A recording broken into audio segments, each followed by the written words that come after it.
Picture a Roman battlefield.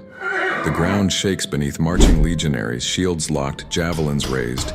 But something is missing. No great clouds of arrows arcing overhead. Why did the most powerful army in the ancient world seem to avoid one of history's oldest weapons? Did the Romans really not use archers? The reality is far more complex.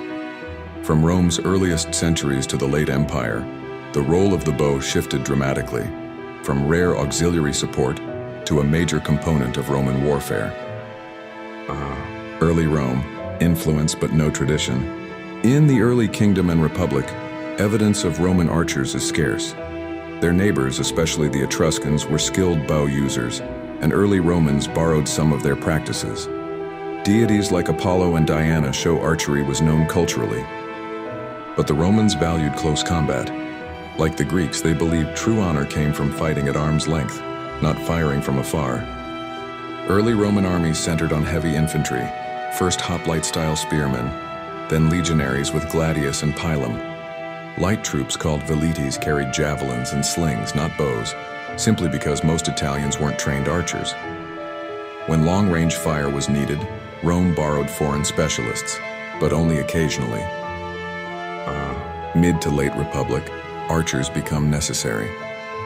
As Rome expanded, it fought enemies who used effective archery. This forced the Romans to adapt. By the 2nd century BC, during wars with Greek kingdoms, Romans increasingly hired Cretan archers, famous across the ancient world for accuracy and discipline.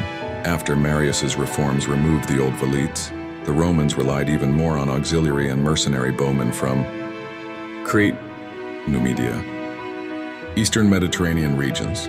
Caesar regularly used allied archers in Gaul and during the Civil War.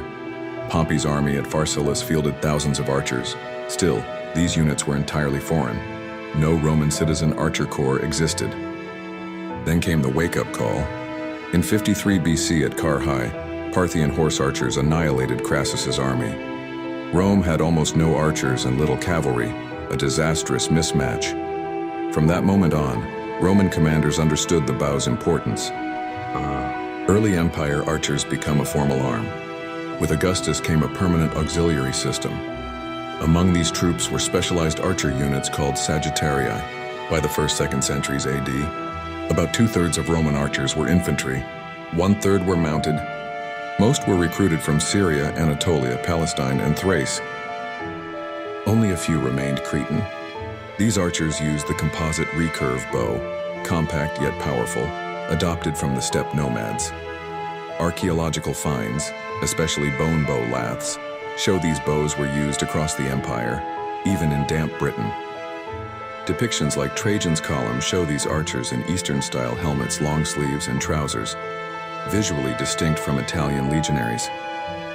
Tactically, archers were deployed to soften enemy lines before the legionary charge, protect flanks, provide covering fire in sieges, clear defenders off city walls.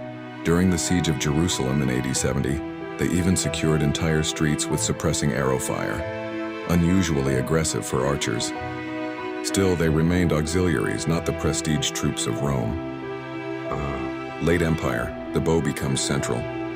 From the 3rd to 5th centuries, Rome faced new threats. Parthian and Sasanian horse archers, Gothic cavalry, the devastating Huns.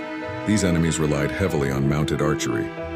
Rome responded by reorganizing its armies into more mobile units with a far higher proportion of cavalry, including Roman horse archers. By the late 4th century, entire cavalry archer units appear in the Notitia Dignitatum. Many were recruited from Huns, Alans, and Goths. Eastern Roman armies especially depended on archery for survival. The Romans even adopted the Hunnic asymmetric composite bow for better use on horseback. By the 5th, 3rd, 6th centuries, historians like Procopius describe Roman field forces where cavalry archers were the primary strike arm, a complete transformation from early Republican infantry dominance. So why the myth? The idea that Romans didn't use archers survives because early Rome had almost no native archers. They preferred close-quarters combat. Most Roman archers were foreign, not legionaries. But when military needs changed, Rome adapted, and ultimately became one of the ancient world's major users of both foot and mounted archery. From occasional Cretan mercenaries to elite late imperial horse archers, the bow eventually earned a central place in Roman warfare.